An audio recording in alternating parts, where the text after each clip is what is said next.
Fair use in effect. Hot dog.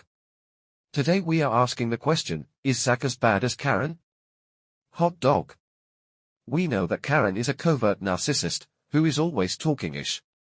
But, what about Zach? In order for Zach to be as bad as Karen, Zach would need to be a narcissist. Zach would need to have an evil heart. Zach would need to be relegated to the spiritual status of reprobate. Yes. It is true. Karen is in the reprobate status of her spiritual life. It does not look like Jesus is giving Karen any free grace. This is why her hair salon burned down. This is why she is disgraced in society by being pregnant by my two dads. This is why Karen had no problem getting Zach arrested for credit card fraud, even though there was no proof that he did it. This is why Karen is still aggy and bitter about Danny letting Zach move in with her, after he was homeless and living in the shelter. Do you hear this? Karen would rather Zach live in the shelter than for him to stay with his co-worker and friend, Danny. Hot dog. She's a maniac on the floor, and she's dancing like she never danced before. Hot dog. Karen is a wicked piece of work. So, we are saying all of that, to say, that, Jesus is currently not living inside of Karen, and this is how we know that Karen is reprobate. To compare and contrast, we can easily see that Zach is not reprobate. We know this because Zach still has good in his heart. After learning that he has a toddler with the scripper, he did not abandon his child. Although that information could have caused Fatmr to walk away. Zach handled it like a good person should. Whenever we see a good person, we know that Jesus is in them. For God is love, and we shall know them by their fruit. We also see that Zach gave Karen money for her salon rehabilitation. What we see in Zach is a lot of people-pleasing. True people-pleasers grew up under hard emotional circumstances with evil handlers, who society refers to as parents.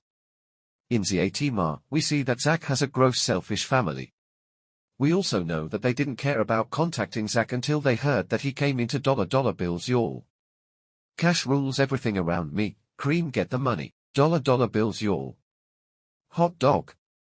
When people-pleasers, like Zach, grow up in a narcissistic family structure, they have to survive.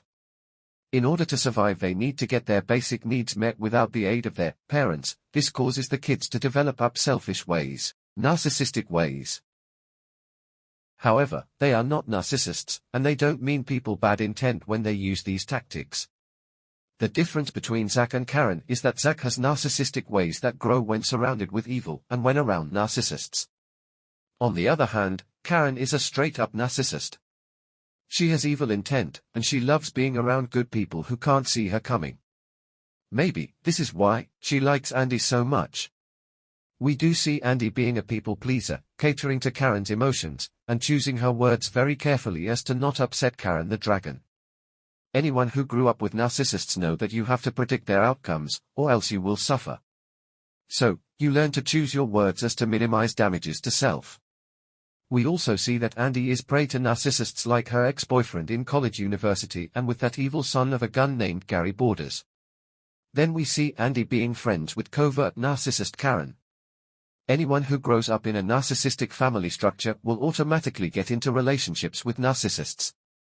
What we don't see is Andy manufacturing wars with Zach or anyone for that matter.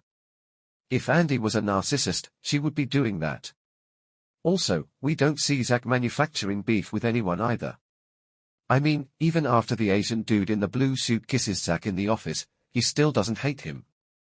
Zach has proven himself to be forgiving.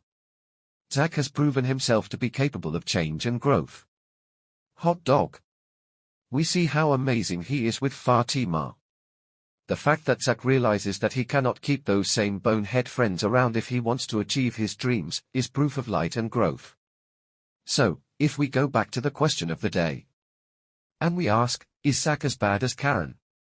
We say, no. No. But, what do you think? Drop your ice cream in the chat if you believe, in your heart, that Zach is just as bad as Karen is. Or, drop your brain emoji in the chat if you believe that Zach is built differently, and he would never kiss the floor, and drop it as low as Karen does. Like this video. Tag a friend. Come on, subscribe now. Stay connected to get more. We are elevating our minds in these pop culture streets. So let's level up and conquer the day. Kiss kiss. Sexy Brain TV.